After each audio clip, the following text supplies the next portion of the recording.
하나님께서 우리 가운데 주시는 말씀은 마가복음 15장 22절에서 39절까지 말씀입니다. 십자가 위에서라는 제목으로 말씀을 드리려고 합니다. 본문은 마가복음 15장 22절에서 39절까지 말씀입니다.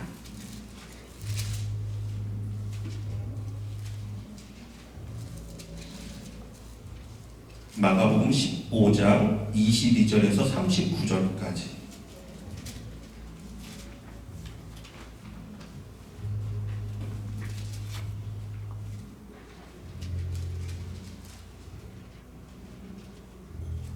우리 같이 읽겠습니다. 시작. 예수를 끌고 골고다라 하는 곳에 이르러 몰약을 탄 포도주를 주었으나 예수께서 받지 아니하시니라. 십자가에 못 박고 그 옷을 나눌세 누가 어느 것을 가질까 하여 제비를 뽑더라. 때가 제3시가 되어 십자가에 못 박으니라. 그 위에 있는 죄패에 유대인의 왕이라 썼고 강도 둘을 예수와 함께 십자가에 못 박으니 하나는 그의 우편에 하나는 좌편에 있더라. 지나가는 자들은 자기 머리를 흔들며 예수를 모욕하여 이르되 아하 성전을 헐고 사흘에 짓는다는 자여 내가 너를 구원하여 십자가에서 내려오라 하고 그와 같이 대제사장들도 서기관들과 함께 희롱하며 서로 말하되 그가 남은 구원하였을 때 자기는 구원할 수 없도다. 이스라엘의 왕 그리스도가 지금 십자가에서 내려와 우리가 보고 믿게 할지어다 하며 함께 십자가에 못 박힌 자들도 예수를 욕하더라. 제6시가 되매 온 땅에 어둠이 임하여 제9시까지 계속하더니 제9시에 예수께서 크게 소리 지르시되 엘리 엘리 라마 사박다니 하시니 이를 번역하면 나의 하나님 나의 하나님 어찌하여 나를 버리셨나이까 하는 뜻이라. 곁에 섰던 자 중 어떤 이들이 듣고 이르되 보라 엘리야를 부른다 하고 한 사람이 달려가서 해면에 신 포도주를 적시어 갈대에 꿰어 마시게 하고 이르되 가만두라 엘리야가 와서 그를 내려주나 보자 하더라. 예수께서 큰 소리를 지르시고 숨지시니라.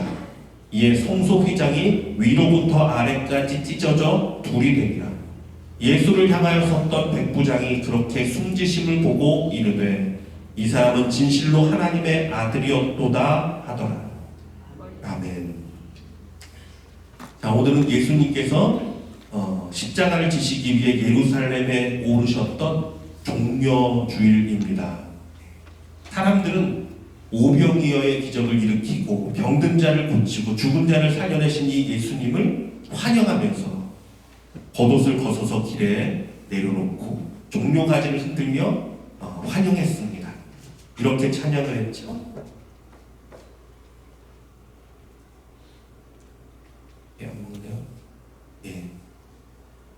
호산나 다윗의 자손이여 찬송하리로다. 주의 이름으로 오시는 이여 가장 높은 곳에서 호산나 하더라. 호산나 다윗의 찬양이여 다윗의 자손이여 찬송하리로다. 주의 이름으로 오시는 이여 가장 높은 곳에서 호산나. 그들은 소리 높여 우리 예수님을 찬양했습니다. 그러나 겸손하신 우리 예수님은 작은 나귀를 타고 예루살렘에 입성하셨습니다. 여러분 왜 그러셨을까요? 예수님은 그 길이 어떤 길인지 누구보다 잘 알고 계셨습니다. 그 길은 큰 말을 타고 개선 장군처럼 들어가서 점령해야 하는 그런 영광의 길이 아니었습니다. 오직 철저한 순종과 고난으로 걸어야 할 십자가의 길, 희생의 길이었기 때문입니다. 여러분 십자가의 고난의 발자취를 따라 우리도 그 발자취를 따라서 우리도 한 걸음씩 걸어가는 시간이 되기를 원합니다.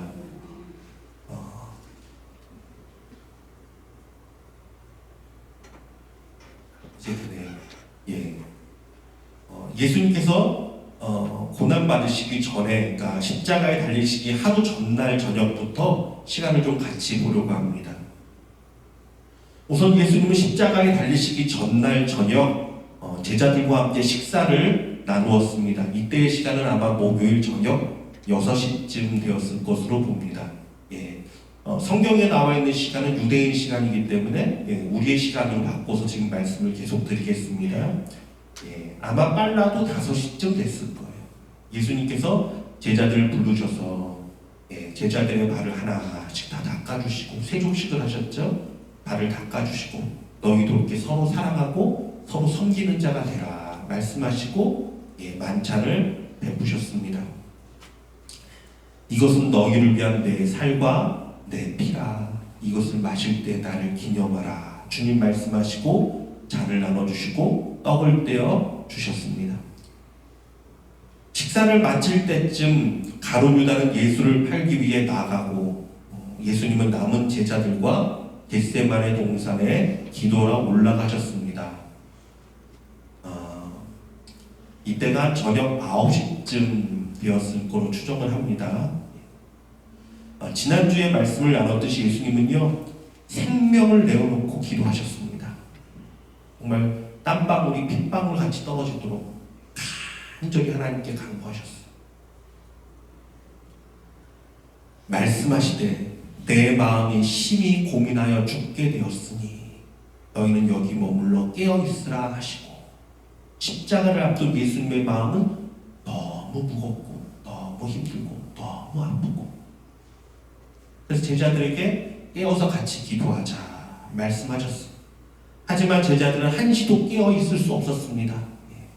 잠이 든 것을 2번이나 깨우시고 마음은 원이로되 육신이 약하다며 제자들을 위로하시고 마지막 3번째는 이제 때가 왔다라고 말씀하시며 일어나 함께 가자 보라 나를 파는 자가 가까이 왔느니라 말씀하시며 손을 잡아 그들을 일으켜 주셨습니다. 아마 이때가 자정 0시쯤 자정 12시쯤 되었을 거로 봅니다. 금요일 0시죠. 예수님께서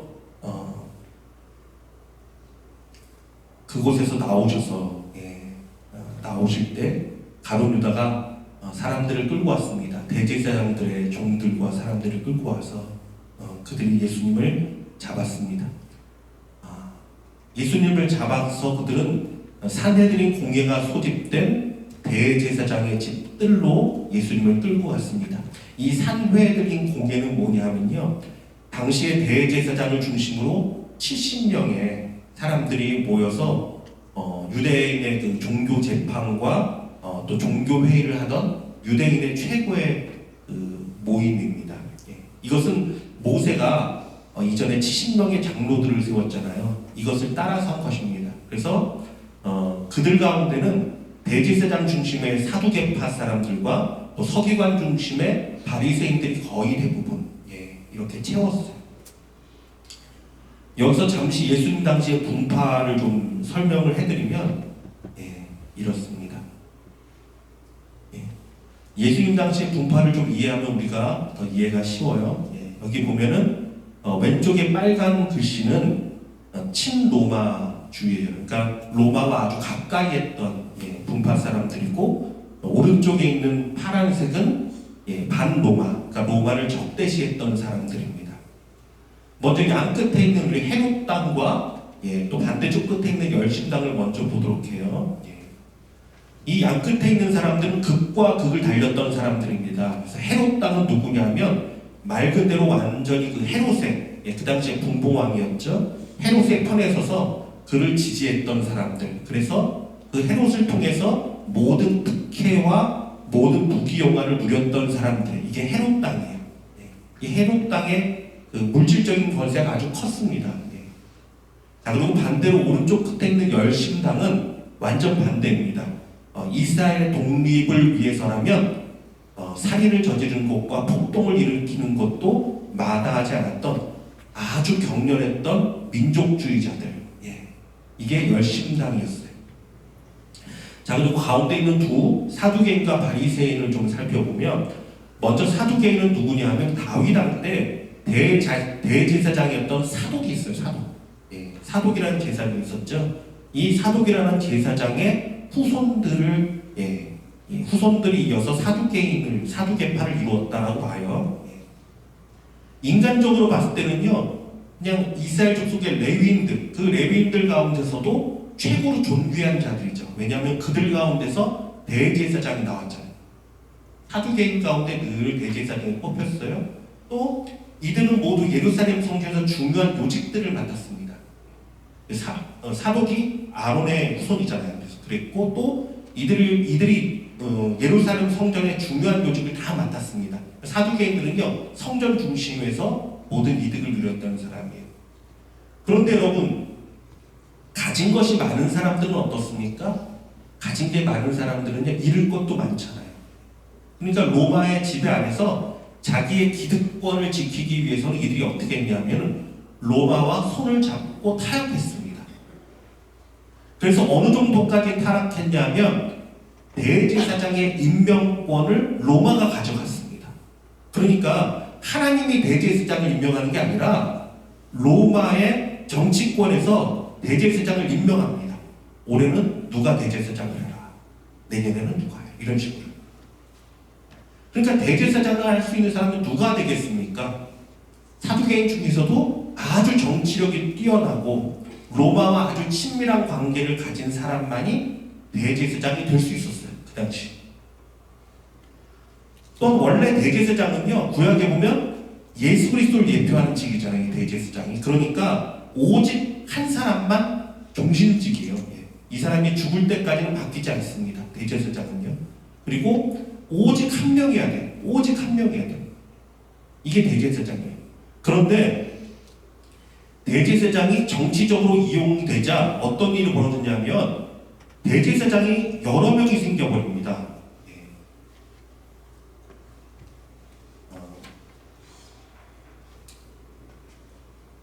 그래서 예수님이 잡히실 때도 보면요, 성경 말씀을 보면 대제사장들이라는 표현이 나와요. 예수께서 말씀하실 때 곧 12 중에 하나인 유다가 왔는데 대제사장들과 서기관들과 장로들에게서 파송된 무리가 검과 몽치를 가지고 그와 함께 하였더라. 여기 보면 대제사장들과 복수로 되어 있죠. 한 명밖에 있을 수 없는데 이 당시는요, 몇 명이 있었다는 거예요. 그렇죠? 또한 이런 표현도 나옵니다.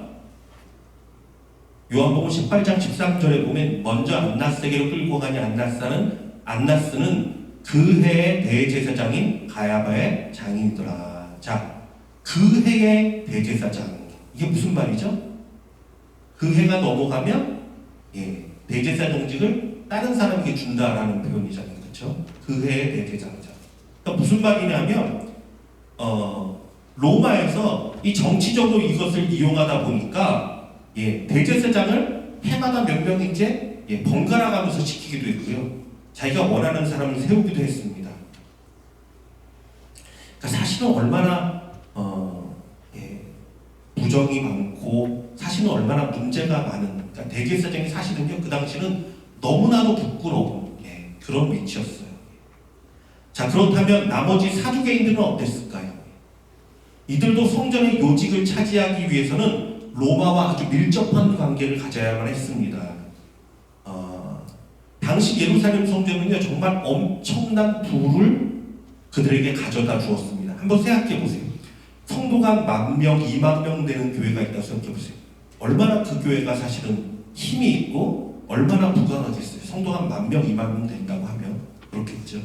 그런데 유대인들은요, 성전이 오직 예루살렘 하나입니다. 그러니까 10,000명, 20,000명, 100,000명, 200,000명이 문제가 안 되는 거예요. 엄청난 많은 사람들이 옵니다. 유대인들은 다 1년에 한 번은 가야 되잖아요. 예루살렘에. 6월절에 다 모여야 되잖아요. 또 가면 어떡합니까? 해마다 성전세를 받습니다. 20세 이상 남자는 다 성전세를 내야 돼요. 엄청난 금액입니다. 거기다 또 어떻습니까? 수많은 사람들이 몰려와서 제사를 날마다 드리는데 이들에게 또 어떻게 했습니까? 성전들에서 제사할 소나 양 그리고 비둘기를 돈을 받고 팔았습니다. 멀리서 오는 사람들은 사실 동물들을 끌고 오다 보면 동물들을 상하게 할 수도 있고 또 일이나 어떤 짐승들에게 해할 수도 있고 또 동물들이 오다가 넘어지기로 하다면은 흠없는 동물이 안 되잖아요. 그러니까 제사장이 이건 안 돼 그러면 제사를 못 드려요. 그러니까 어떻게 합니까? 돈을 갖고 와서 바꿔서 그 짐승을 사서 제사를 드리는 거예요. 이게 엄청난 금액이 사실 성전에서 돌았어요. 이들은 정말 타락할 만큼 타락했습니다. 예. 자, 그럼 이들 가운데 신실한 사람은 없었나? 있었습니다. 예, 신실한 사람도 있었습니다. 여기 보면 에세네파라고 되어 있죠? 에세네파. 예, 검은색 글씨로 된 거. 이들은요, 예루살렘이 부패한 것과 제사장들이 부패한 걸 견딜 수 없었습니다. 예. 사두개파 사람들 중에서 대제사장 그 가문 중에서 이 사람들은 도저히 우리가 여기 있을 수 없다. 타락한 이스라엘 예루살렘 가운데 우리가 있을 수 없다고 이들을 중심으로 나와서 쿰란이라는 광야로 가서 그곳에서 공동체 생활을 하기 시작했습니다. 이게 에세네파예요. 그러니까 사실상 이 에세네파 진짜 신실한 사람들은 다 빠져나가고 성전에 남아서 있었다는 사람들은 자기의 이득만 취했던 그런 사람들이에요. 그래서 남아있던 사두개파 사람들을 보면요, 그들의 신앙 가운데 부활을 믿지 않습니다. 영생도 믿지 않습니다. 제가 이걸 생각하고 사실 깜짝 놀랐어요. 대제사장이잖아요. 지금이 뭐 목사들이 아닙니까? 어떻게 이 사람들이 부활을 믿지 않습니까? 영생을 믿지 않습니까? 어떻게 이럴 수 있습니까? 여러분, 사람이요, 세상의 세속주의에 빠지기 시작하면요, 어떤 사람도 마찬가지예요. 제 마음에 참 두려운 생각이 들었어요. 암만 목사라도요, 정말 예수님 앞에 정말 날마다 엎드리지 않으면, 정말 예수의 십자가의 보혈을 날마다 의지하지 않으면 이렇게 십자가 없이 살아가는, 부활도 없이 소망도 소망 없이, 영생에 대한 소망도 없이 현세만 바라고 살아가는 이렇게 처절한 모습을 할 수도 있구나. 이들은 영생을 믿지 않았습니다. 심지어 나중에 바울이 어떻게 합니까? 바리새하고 그 사두개파 사람들이 모인 가운데서 나는 부활의 신앙을 믿는다라고 말해서 끌려갔을 때 그들이 막 싸우잖아요. 서로. 바리새파 사람들은 부활을 믿었거든요. 죽으면 끝인 거예요. 대제사장도 그렇고 사두개인들도 그렇고 오직 이 땅에서만 잘 살면 되는 거예요. 그러니까 뭔들 못하겠어요. 자, 그렇다면 왼쪽에 있는 바리새인은 어떤 사람이었을까요? 이들은 쉽게 말하면 평신도 지도자들이라고 생각하면 쉬울 것 같아요. 조상이나 가문을 중요하게 따지지 않았습니다. 바리새인들은요. 이들은 부활과 영생도 믿었습니다. 하지만 오직 율법에 관한 지식과 깨달음, 그리고 율법을 행하는 의로운 삶이 요구되는 집단. 자, 그러나 이것도 보십시오. 사람은요, 누구든지요, 스스로 겸손해지지 않으면 어떤 상황에도 교만해지고 어떤 상황에도 타락하게 돼요. 여러분 꼭 기억하십시오. 여러분 겸손이 생명이에요. 겸손을 걸면 끝이에요. 그 사람. 교만해지면 어떤 사람도 타락하게 돼요. 바리새인들이 대표적인 사람들.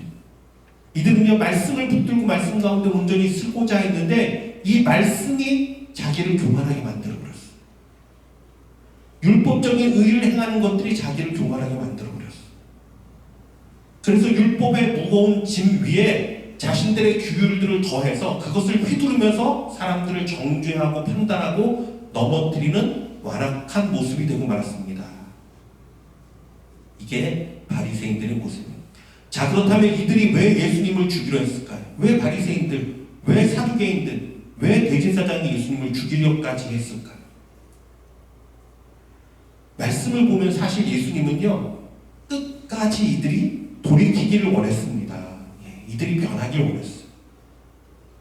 그래서 사실은 예수님이요, 마지막 그 예루살렘에 입성하셔서 이들이 붙들고 의지하는 그 근원을 흔들기 시작합니다. 아주 정면으로 부딪힙니다. 예루살렘의 성전에 들어가서 가장 먼저 하신 일이 뭐냐 하면은 성전에 들어가 장사하는 사람들의 상을 엎으셨습니다. 내 집은 만민이 기도하는 집인데 강도의 구련을 만들었다고 꾸짖으셨습니다. 이게 누구를 향한 거죠? 성전을 중심으로 돈과 권력을 주무르던 사두개인들과 대제사장을 정면으로 도전하신 거예요. 강도의 구련을 만들었다.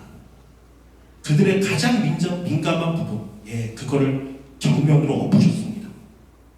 그런가 하면 바리새인들과의 논쟁, 그 논쟁 가운데서요, 아주 그들의 실체를 적나라하게 말씀하십니다. 말씀 한번 보겠습니다. 예수님이 마태복음 23장 2절에 7절에 이렇게 말씀하십니다. 23장 2절에 7절, 서기관들과 바리새인들이 모세의 자리에 앉았으니 그러므로 무엇이든지 그들이 말하는 바는 행하고 지키되 그들이 하는 행위는 본받지 말라. 그들은 말만 하고 행하지 아니하며 또 무거운 짐을 묶어 사람의 어깨에 지우되 자기는 이것을 한 손가락으로도 움직이려 하지 아니하며 그들의 모든 행위를 사람에게 보이고자 하나니 곧 그 경문띠를 넓게 하며 옷소를 길게 하고 잔치의 윗자리와 회당의 높은 자리와 시장에서 문안받는 곳과 사람에게 랍비라 칭함받는 것을 좋아하느니라. 그들의 외식적인 부분들, 사람 앞에서만 보이고자 하는 것들, 그리고 그들의 외식적인 의를 그대로 지적하셨어요. 또한 그리고 예수님이 어떻게 하셨습니까? 말뿐만이 아니라 이적과 기사를 행하셨죠. 사실 바리새인들은요, 이 이적을 보면 꼼짝 못해요. 그런데 유대인들은 사실 이적과 기사를 언제나 구하거든요. 근데 예수님의 이 이적을 보고 어떤 마음이 드냐 하면 그들의 권위와 말에 대해서 심각한 도전을 느꼈습니다. 그리하여 대제사장과 사두개인 바리새인들이 모인 사내들인 공회 70명은요 벌써 예수를 죽이기로 결의했습니다.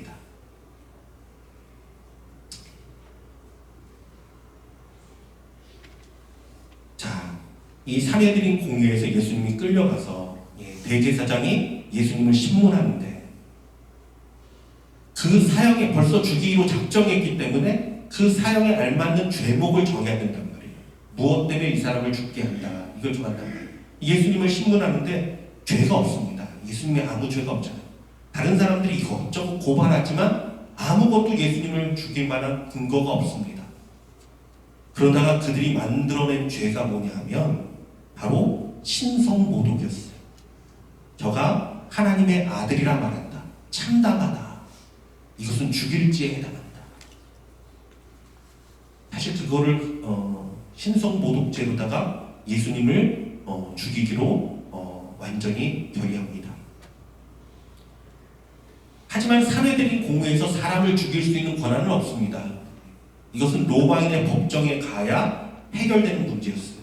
그래서 그들은요 예수님을 빌라도의 법정으로 끌고 갑니다. 이때가 약 새벽 3시 정도 되었을 것입니다. 한 3시간 정도 대제사장에게 조롱받고 또 신문 받으시고 그 다음에 바로 새벽 3시경에 빌라도의 관정 앞으로 가게 됐습니다. 자, 그런데 이들의 위선적인 모습을 한번 보십시오. 대제사장과 그들이 끌고 가서 요한복음 18장 28절은 이렇게 말합니다. 그들이 예수를 가야바에게서 관정으로 끌고 가니 새벽이라. 그들은 더럽힘을 받지 아니하고 유월절 잔치를 먹고자 하여 관정에 들어가지 아니하더라. 무슨 말이냐면 이제 유월절이 시작되는 날이란 말이에요. 근데 유월절을 어린 양과 유월절 그 무교병을 먹기 위해서는 자신을 깨끗이 해야 한단 말이에요. 그런데 그들이 어떤 생각이 있었냐면 로마의 관정, 로마의 법정에 들어가면 자기는 부정을 탄다라고 생각한 거예요. 이 사람들이, 대제사장들과 사람들이. 그러니까 관정에 들어가지도 않고 그 바깥에서 총독을 불러냅니다. 총독 빌라도를 부릅니다. 만약에 여러분 이들이 대제사장이라는 특별한 관계에 놓인 사람이기 때문에 그렇지 만약 일반인이었으면요 불러낸 그 사람부터 목이 날아갔을 거예요. 참 거만하죠. 자, 빌라도가 새벽에 부시시 나왔습니다. 이 빌라도에게 말합니다. 예수는 사형에 해당되는 행악자다. 성경 말씀 보니까 행악자다라는 표현이 있어요. 행악자다라고 말하고 십자가 처형을 요구합니다. 신성모독이라는 그들이 만들어낸 죄목도 말하지 않습니다. 왜 그렇습니까?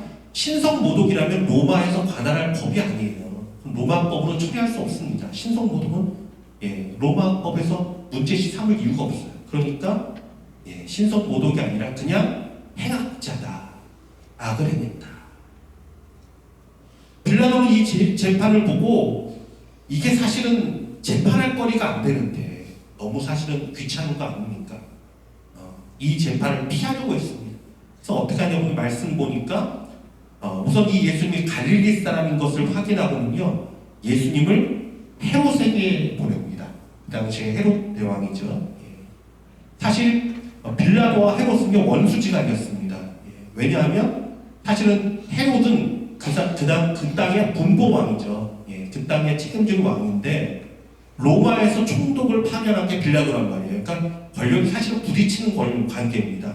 서로 어떻게 하지 못하는 원수였어요. 그러나 헤롯에게 보냅니다. 자, 누가복음 23장 6절에서 7절에 이렇게 말합니다. 빌라도가 듣고 그가 갈릴리 사람이라 물어 헤롯의 관할에 속한 줄을 알고 헤롯에게 보내니 그때 헤롯이 예루살렘에 있더라. 예루살렘에 헤롯이 왔을 때요. 그래서 예루살렘에 있는 헤롯에게로 예수님을 보냈습니다. 헤롯 대왕은요, 그렇지 않아도 예수님의 소문에 궁금해하던 차라 예수님을 만나서 여러 가지를 물었으나 예수님이 대답해 주지 않으시자 군병들과 함께 예수님을 조롱하고, 그리고 왕이나 귀족이 입는 자색 빛난 옷을 입혀서 조롱하려고요, 다시 빌라도에게 보냅니다. 자, 이때가 새벽 6시쯤 되었을 것입니다. 빌라도는 죄 없는 예수님을 십자가에 달고 싶지 않았습니다. 그래서 당시에 밀란을 일으키고 살인을 저지른 바라바라는 사람이 있었습니다. 이 사람은 진짜 밀란을 일으킨 사람이고 살인을 저지른 사람. 그 바라바를 가리키며 유월절에는 한 사람을 놓아주는 전례가 있는데 너희가 바라바와 예수 중에 누구를 놓아주겠느냐라고 말하자 사람들은 예수를 십자가에 못 박으라 라고 외치기 시작합니다. 그리고 뭐라고 말하냐면 우리의 왕은 가이사뿐입니다. 로마를 통치하고 있던 왕이죠. 가이사뿐이다. 스스로 왕이라 하는 일을 놓아주는 것은 가이사의 충신이 아니다. 당신이 만약에 놓아주면 당신은 반역자다라는 말이에요. 빌라도를 협박하며 외쳤습니다. 그러자 빌라도가 물을 가져와서 손을 씻으면서 이 사람의 피에 대하여 나는 무죄하니 너희가 당하라 라고 말합니다. 그러니까 백성들이 뭐라고 말하냐면 그 피를 우리와 우리 자손에게 돌릴지어다. 이게 정말 무서운 말이에요, 여러분. 하나님은요, 우리의 말도 다 들으십니다. 우리의 말하는 걸 다 들으시는 분이에요. 사실 유대인들이 엄청나게 이후로 핍박을 받죠. 유대인들이 얼마나 많은 죽임을 당하고 얼마나 많은 그 일을 겪습니까? 그 피를 우리와 우리 자손에게 돌릴지어다. 진짜 무서운 말이에요. 물론 그것으로 다 감당할 수 없는 거지만, 자, 그래서 빌라도는 백성들이 밀란을 일으킬까봐 결국 예수를 십자가에 넘겨주기로 합니다. 판결을 내립니다. 그리고 예수님은 채찍질을 받습니다. 당시의 채찍은 가죽의 끝에 날카로운 쇠붙이 같은 걸 달아놓았다 그래요. 그래서 채찍에 맞을 때보다 사실은 채찍에 맞으면 몸에 확 감기잖아요. 이것을 떼어낼 때 그 쇠붙이가 이렇게 꽂혔잖아요.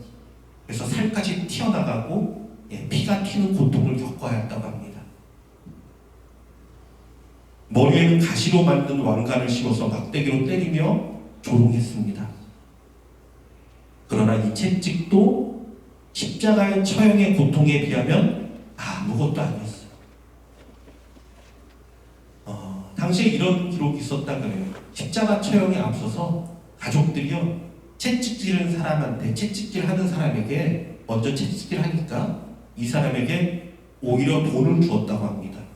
채찍을 더 심하게 해달라라고. 왜냐하면 더 많이 상처를 해서 피가 많이 흘러야 십자가에서 고통을 더 오래 받지 않고 빨리 죽을 수 있기 때문에, 십자가의 고통이 무엇과도 비교할 수 없는 고통이기에 오히려 채찍을 많이 맞고 피를 많이 흘리도록 했다고 합니다. 채찍에 맞으신 예수님은 십자가를 지시고 골고다로 향하셨습니다. 한순간도 쉬지 못하고 밤을 새며 신문을 받고 채찍을 맞으신 예수님의 몸은 도저히 십자가를 등에 지고 오를 수 없는 그런 길이었습니다. 넘어지며 오른 그 길.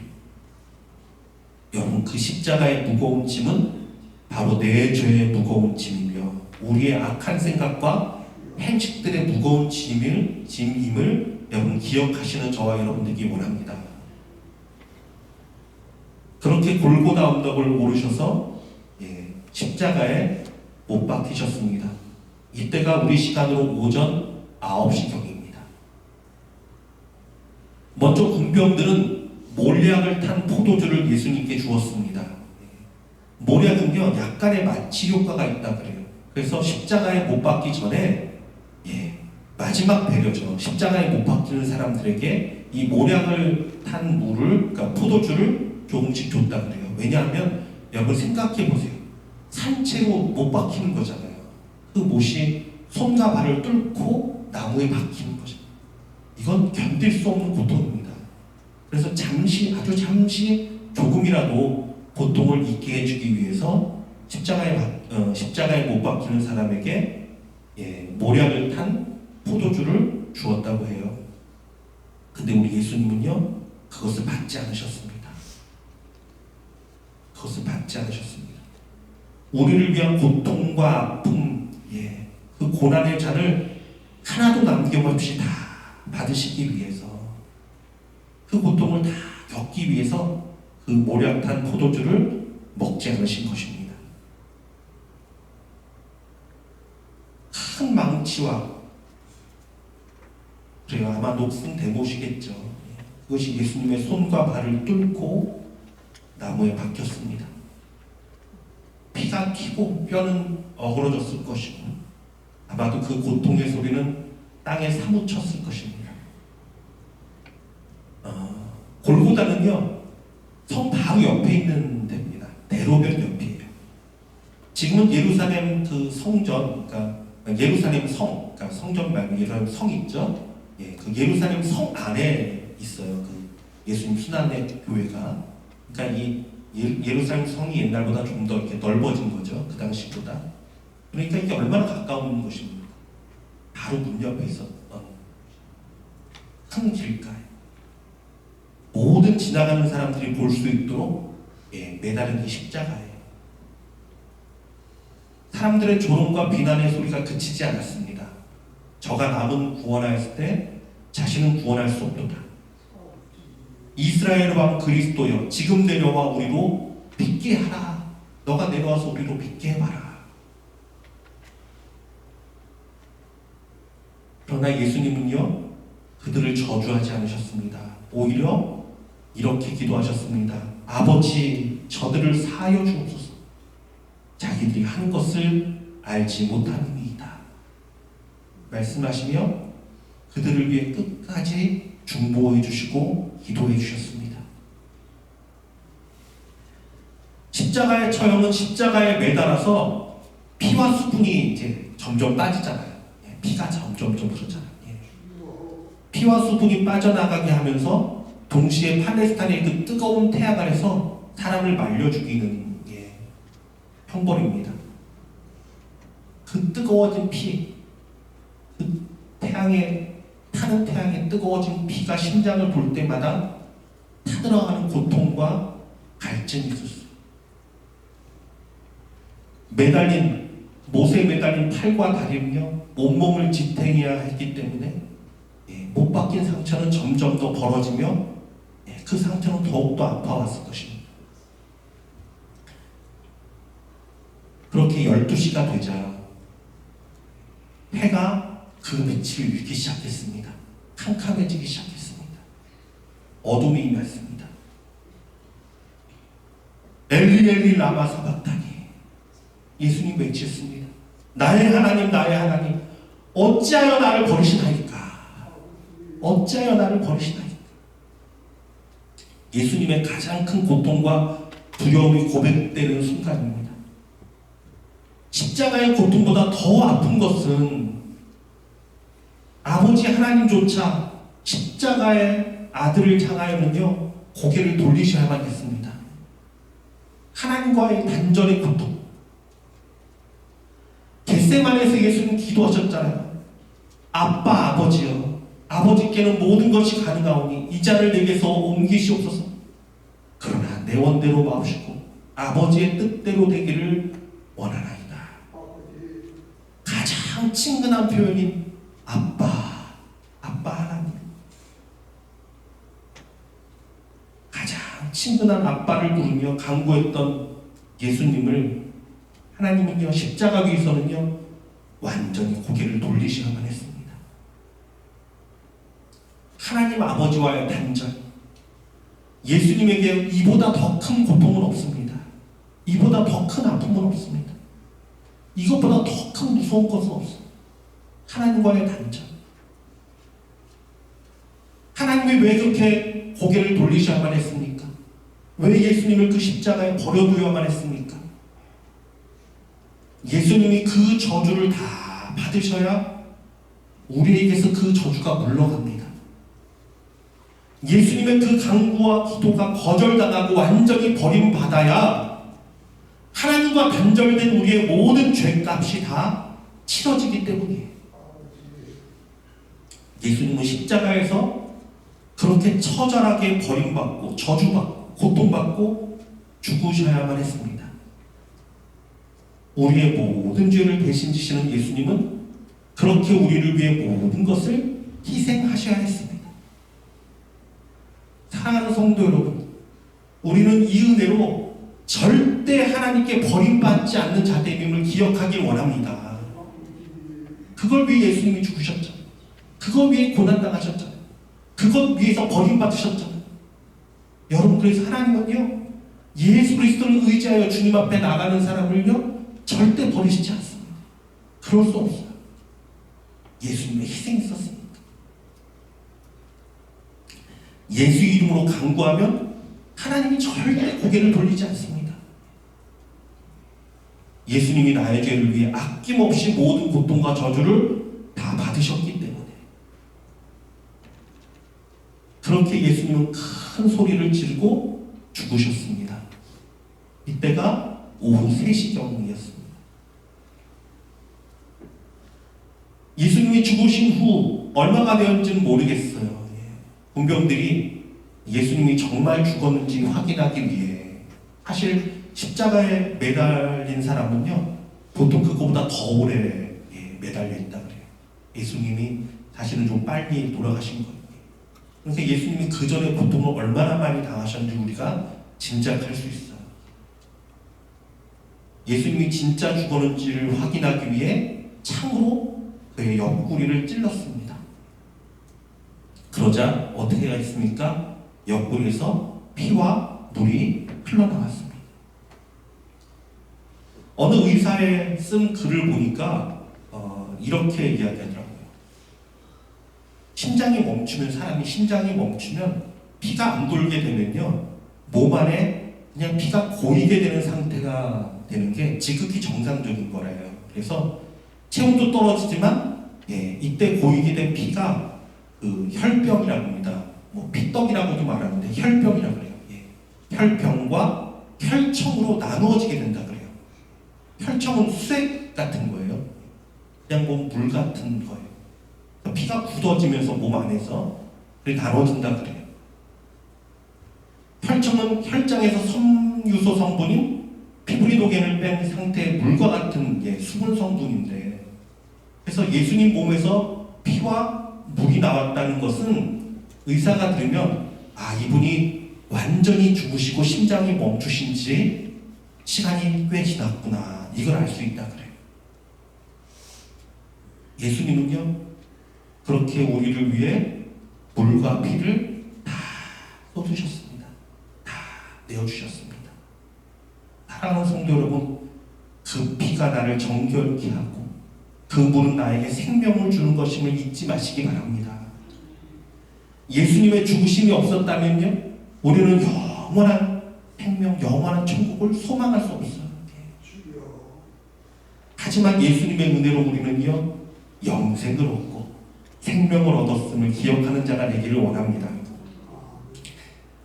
지난주 우리 월요일날 이명숙 권사님이 하나님의 부르심을 받았습니다.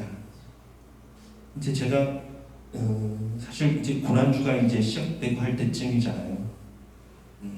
그 이야기가 생각이 났어요. 여러분 핸델이라는 사람 잘 아시죠?